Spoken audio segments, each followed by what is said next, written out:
Okay, I am back, and this is my second attempt at this because I got fucking crunchy mic'd. It was so fun. I didn't even notice it. 15 minutes down the drain, I'm so happy. But still, I can actually say happy because I actually do have fun doing this. It is MCC prediction time, and you know this channel's about hot takes, so cover your ears if you think you're gonna hear some unbasedy. Well, actually, no. My predictions are always more based than half of the community, so you know what? No. You're staying. You should also like and subscribe and then leave a comment with your predictions. And I'm gonna plug this multiple times in the video just because I can. Slash J. Starting up, we have the red team, consisting of Tommy Yennett, CPK, Correct Gameplays, and Shovel. This team is a very good wild card team this event that I can see doing very well or very poorly. I think a coalition lead between Tommy Innit and CPK is going to either lead to complete and utter chaos or something bad or something good, which is also called dodgeball. So yeah, this team I can see doing well in a lot of movement in PvP games, especially things like Sky Battle. Next up, I have the fuck. We have the orange ocelots. I'm sorry that I'm swearing so much, but like, I just I went through a whole video without doing it, and then I just butchered the mic, so now I have to go through it again, and I'm not. Sorry if you see my mouse flying through. Also, orange next we have the orange ocelots, consisting of Quig and the Littlewood Adits and Finster. This team is incredibly well rounded. We have one of the most consistent players in the event, Quig, joined by In the Littlewood, the longest loser, Arat, who is also pretty consistent, and Finster, who has had his ups and downs, and has had his ups and downs over their time in MC championships. Next up, we have the Yellow Yaks, consisting of Satnap George Not Found, Elena EXE, and Vigo Miho. This team is incredibly cool to see. It's pretty based, and I was very excited to see them in the event.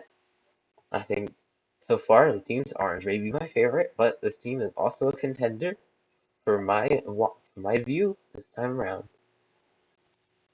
Next up, we have the Line Llamas, which I think is an incredibly scary team games team, consisting of Illumina, Solidarity Gaming, Good Time to Start, and Dub Fan, because this team is just Illumina, Solidarity, and Hermits, which is also pretty cool to see. I know this is not the strongest Illumina team we've seen, but if we know anything about Illumina is that he's always never fails to get a good placement. So we could see this team in the top half. And not many people are expecting it, but just maybe.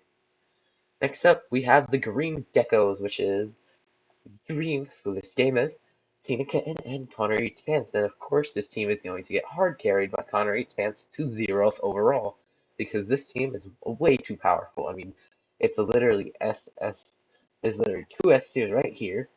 If you can see my mouse, there's two S tiers. Oh my god. Oh no. There's two S tiers.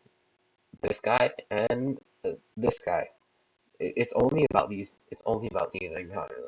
They're these powerful members of this team. Like, there's no other explanation. Okay, on a less weird note, we have the Cyan Coyotes, consisting of JoJo, False, Paralescent Moon, and Major. This team is going to dominate team games even more so than I think the Lime team can. Like, this team is absolutely terrifying in games like Build Mart, even Sands of Time, even after JoJo 22 skull emoji. Even after JoJo 22 skull emoji, I think this team can still dominate Sands and also Grid Runners. So I think that this team is definitely one to watch out for on the day, and my personal pick for who I'm going to watch live.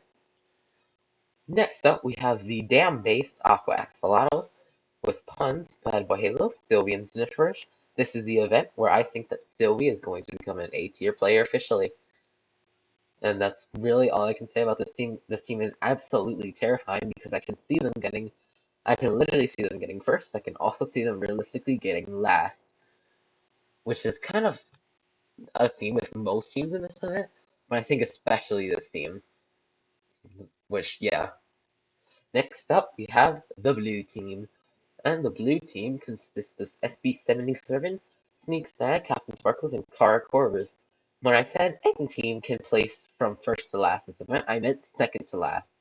Because this team is not the one that's going to be placing first, but I will get to them shortly. But but this team is incredibly well rounded. I think that SB and the captain is a pretty strong duo, followed by Sneak and Kara, who can definitely hold their own on good teams. This team could be an incredibly scary one on the day, and don't sleep on them because they might just prove you wrong and be the winner's POV. Next up is the team that will be getting first, and that is the Purple Pandas, consisting of our beloved Philza duo, Jill and Ginelli. This team is incredibly strong in almost every single game, which is this is a very like common like thing in the sense that every team is mostly very well rounded, with like the few exceptions like red and green who are less team games oriented, but like every team is very well rounded. I think there's going to be a very key difference between the top half teams and the bottom half teams this event. But this team is incredibly strong, consisting of Phil and Joel, which Joel just pushed his team over from the strong to kind of broken for this specific event. But I'm here for it. I mean, he can get us 5 wins. He's the GOAT. He's the fucking GOAT. Let him have it. Next up, we have the base pink parrots with Wilbur, Randu, AC, and Lucy. This team was caught me off guard when I first saw it, but I love it still. So people have been predicting them low, but I think that they can exceed community expectations and get even a top half placement. And time for the part that people are actually here for, my predictions, which in 10th place, sadly, even though I've said in the past that this team can outplace this spot, is the Green Geckos, because unfortunately, I don't think that this is probably one of the few teams this event that I realistically can't see going all that far, sadly. As much as I want as much as I think it will be extremely impressive to see this team going to Dodgeball, I just really don't think that can realistically happen this event, especially with how much stronger a lot of teams are than them. And it's also Dream of Green, so troll phase. Next up is the Line team, and as much as I really don't want to put them down here because I love Scar. I literally just love everyone on this team. Like I really don't want to put them, and I want them to go first overall. But I can't really say that they're gonna go all that far this event, unfortunately. But I do think that they have a good running, just because it's Illumina and Lumina's the fucking GOAT. Like there's like three goats, and I just think it's P Illumina snapped up. I don't care what you say. Pink Parrots are coming eighth because this team is going to outplace community expectations, and I'm putting them eighth for now just because society says that they should be last, but I don't agree with society. Seventh is a red team because this team is going to do well for the most part. I don't really know what to say about this team being seventh. I just put them in seventh because this was definitely totally not the last team I placed. Seventh was just kind of available, and I was like, oh yeah, that works. Sixth is the Blue Bats because as much as I want to put them in the top five, I don't think that I would have to take one of the top five teams out of it, and I really can't because I think the top five teams this event are going to be incredibly dominant.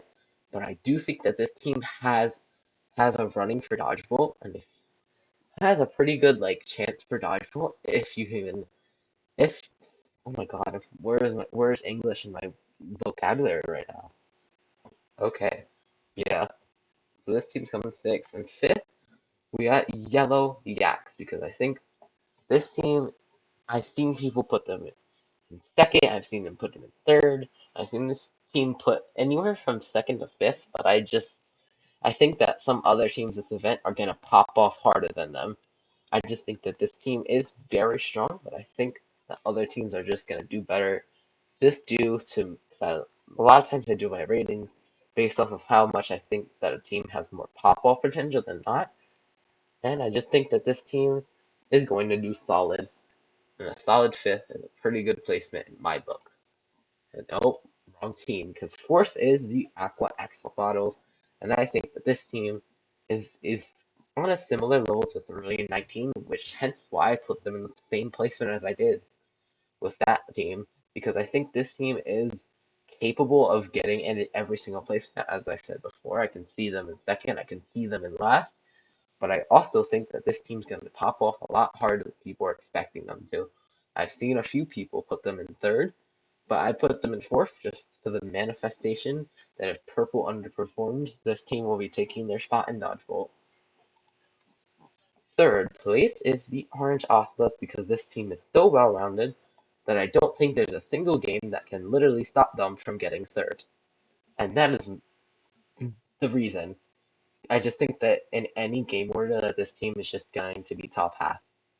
I can see them making the final duel, but I just don't think that they're going to beat the Cyan Coyotes in second, who are going to absolutely pop off this event with a game order that favors to them, and I'm totally not copiuming when I say they're going to win Dodgeball 2 against the Purple Pandas in first, because this team is incredibly powerful. I mean, this team has no weaknesses realistically, maybe like a slight weakness in more PvP and team-based oriented games, but I just don't see this team is incredibly broken for the event that it is in. I can see this in like an event similar like 19 and this team could like be placed fourth. But since this event is kind of just on the weaker end, like on like teams that you can all look at them and say that would be a bottom half team, I just don't think that this team is that kind of team. I said team like 20 times in that sentence. That is so jarring. Oh my god, I'm such a bad YouTuber. And here's my top 10. Well, top 7. Oh, wait. Yeah, 7, 7, 7. And then I have 3 people who I think are in contention for the first place spot. First up is MCC's King of Consistency, Quig, who is going to, even though he did not get his first place individual last time for his birthday, I still think he can do it this time on an arguably stronger team than the last event, just because they have really no weaknesses. Next up is Pete, who is on the incredibly powerful purple team, and I see no reason why he couldn't get first. And lastly, JoJo, because for the same reason as Pete, and those are my contenders. And because Dodgeball, I do this every single time, and I'm gonna leave this as my ending screen. And hopefully, I didn't get damn crunchy mic'd again. I hope you guys enjoyed my lovely little tangent about MCC teams. And I'll see y'all in the next video.